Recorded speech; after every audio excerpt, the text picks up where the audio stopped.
bersama saya Paulus Suratno dalam acara Making Life Better. Topik kita sangat menarik yang akan kita obrolkan yaitu indahnya terlepas dari ikatan perjudian, khususnya togel. Ya, bersama tamu kita nanti yaitu Saudara Kristianto yang baru saja tamat dari Hotel Prodeo ya selama 6 bulan dengan gelar ya mantan napi begitu ya.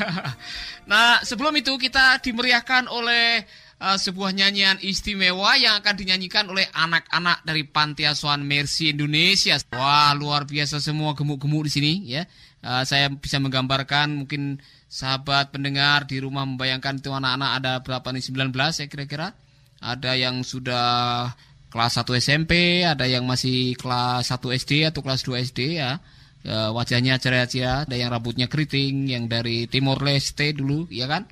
Ada yang dari Alor, ada yang dari Ambon. Ya, mereka akan menyanyikan sebuah nyanyian dalam bahasa Tetun, tapi sebelumnya mereka akan memberikan sebuah kata-kata yang merupakan kata-kata moto dari Radio Dian Mandiri, yaitu bikin hidup lebih baik dalam bahasa mereka. 1, 2, 3. Bikin hidup lebih baik. Nah, sekarang kita akan mendengarkan nyanyian mereka yang sebelumnya akan diterjemahkan lebih dahulu kata-katanya oleh salah satu daripada anak-anak ini. Silakan. Shalom, sahabat Radio Dian Mandiri. Kami anak-anak Panti Asuhan Mercy Indonesia di Jalan Tunjung 3 nomor 10 ingin mempersembahkan 2 buah lagu dalam bahasa Timur. Judulnya Oh Gereja Kristus dan Mundur Susah. Apa itu mundur susah? Dunia Artinya apa? susah. Oh, dunia susah. Oke. Arti dari 2 buah lagu ini, Tuhan Yesus sudah dekat datang ke dunia. Iya. Untuk mengangkat kita ke surga. Walaupun dunia ini akan kacau dan berakhir, kita jangan khawatir. Kita persiapkan diri kita masing-masing untuk menerima kedatangan Tuhan Yesus yang kedua kalinya. Luar biasa. Inilah persembahan kami, selamat mendengarkan. Iya.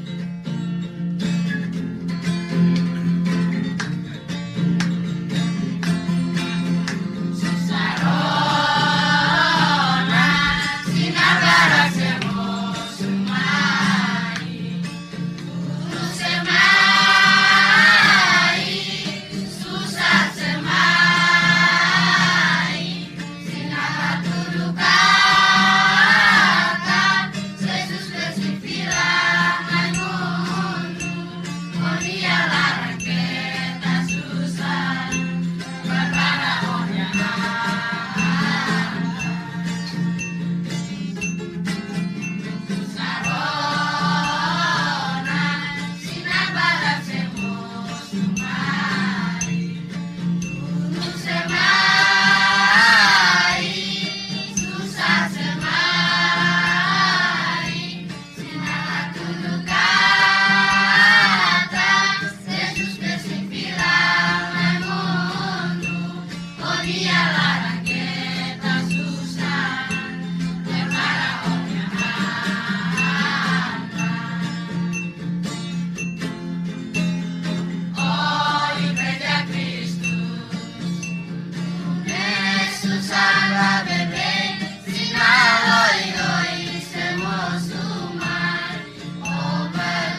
Ya, luar biasa. Dan mereka menyanyikan dengan sukacita. Dan anak-anak dari Panti Asuhan Mercy ini yang mempersembahkan sebuah lagu. Dan kita layak untuk terus mendoakan mereka agar mereka sukses di sekolah, sukses di masa depan. Dan jangan lupa kita mendoakan Mercy Indonesia.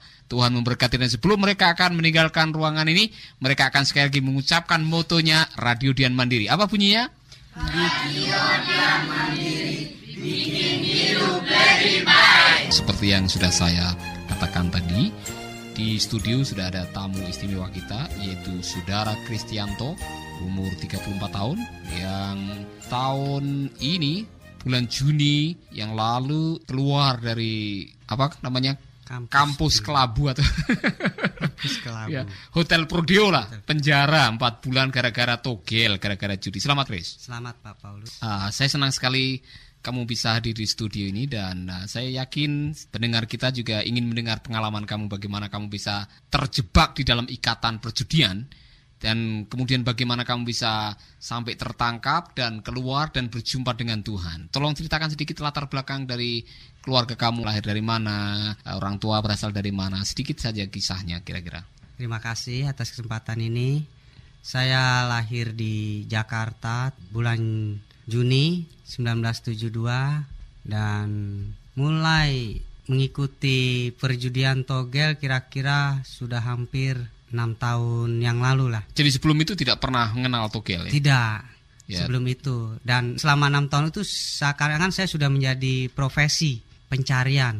Jadi nafkahnya ya pokoknya main togel. Iya. Kamu pembeli atau penjual juga? Saya jadi pengecer. Oh, jadi pengecernya juga? Pengecer, lama-lama meningkat jadi koordinator lah. Iya. Koordinator dari pengecer. Terus ya bisa dibilang bandar kecil. Oh, bandar kecil. Bandar kecil. Menarik sekali. Apa yang membuat kamu kok bisa akhirnya terjebak atau terikat dengan perjudian ini? Sebelumnya kamu ada pekerjaan apa atau ada sesuatu yang ditekuni sebelum masuk dalam perjudian ini? Sebelum masuk itu saya juga pernah bekerja di formal ya, seperti umumnya. Saya pernah jadi manajer operasional di butik Andesi di Jakarta. Dan pernah juga jadi security di kedutaan Swiss. Switzerland di Jakarta juga. Dan setelah itu masa kerja sulit dan ditunjang dengan hubungan saya dengan bapak juga merenggang, dan pengaruh itu juga keluar ada dari lingkungan yang paling kuat pertama ya. Pertama-tama jual ketagihan, lama-lama jadi pengepul, bisa dibilang gitu. Ya, menarik sekali karena kamu cerita sebetulnya diawali dengan sebuah krisis dalam hidup ya seolah-olah. Ya, jadi kamu benar. memang sudah punya pekerjaan yang mapan, sudah punya sesuatu yang ditekuni lah, tiba-tiba kena PHK. Iya, bisa dibilang gitu ya. Berhenti dari pekerjaan itu, kemudian ditambah dengan krisis yang terjadi dengan orang tua. Krisis apa itu? Waktu itu kami keluarga sebenarnya sudah berjalan dengan baik semua, dan itu juga yang membuat kuliah saya terbengkalai juga. Oh, sempat kuliah juga? Kuliah ya? saya. Di mana tuh? Di Universitas Gunadarma. Iya, sampai Jakarta. Semester berapa, Chris? Semester full. Iya. 6, cuma pas terakhirnya itu. Pas PI dibilang penelitian ilmiah. Iya. Hubungan saya dengan keluarga ya begitu, jadi patah semangat semuanya, dan semuanya itu terlahir dari situ. Ya antara judi dan begadang tiap malam. Akhirnya ya begitulah, jatuh saya. Iya. Terjatuh. Jadi ada enggak unsur kekecewaan dengan kenyataan hidup pada waktu itu? Jadi kamu kuliah enggak bisa melanjutkan, ada masalah dengan orang tua, kemudian akhirnya ya udah kompensasinya kemudian kamu melakukan hal-hal yang enggak itu tadi. Ya. Pertama-tama kayaknya kita enjoy aja. Mungkin iblis yang ada di hati saya itu enjoy aja. Cuma lama-kelamaan pas sudah berjalan terus keasikan lama-lama mungkin ditegur. Pas ditegur itu saya tuh terus saya nikmati. Cuma ya lama-lama pas sudah masuk pas ini, aduh betapa sulitnya, dan ya ada kecewa, pasti kecewa. Sempat kepikir enggak karena susah cari kerja gitu ya, susah cari uang, cari nafkah, kemudian ada sesuatu yang barangkali dianggap mudah untuk mendapatkan uang melalui togel, kemudian akhirnya kamu masuk di situ. Ya itulah mungkin jalan pintas, dan kita juga istilahnya dapat uangnya secara gampang dan keluarnya juga gampang ya. Dibilang isi come isi go di situ juga bagaimana ya? Mungkin memang disitulah cara mendapatkan uang yang lebih gampang gitu. Kamu tadi menyebutkan ada krisis sedikit kepahitan dengan orang tua pada umur kira-kira 29 tahun. Kira-kira krisis apa itu? Krisisnya hubungan saya dengan orang tua gara-gara bapak yang menurut saya sebagai figur di dalam keluarga, ia menikah lagi gitu.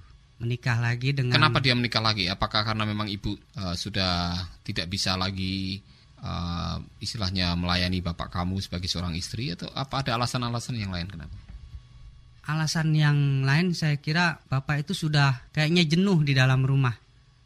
Jenuh. Ya salah satunya mungkin dengan anaknya atau mungkin dengan ibunya. Cuma kalau dilihat-lihat sih sebenarnya enggak juga. Soalnya selama ia selingkuh itu sebelumnya tidak ketahuan dan di rumah tuh dianggap biasa-biasa saja gitu. Jadi kamu tahu kalau bapak kamu selingkuh sih? Pas tahunya itu ada salah seorang dari tetangga kami di rumah memberitahu kalau bapak tuh berangkat kerja tuh tahu-tahu udah ada yang nungguin gitu. Nah, sementara itu kita tuh tidak percaya. Cuma pas lama-kelamaan ketahuan juga.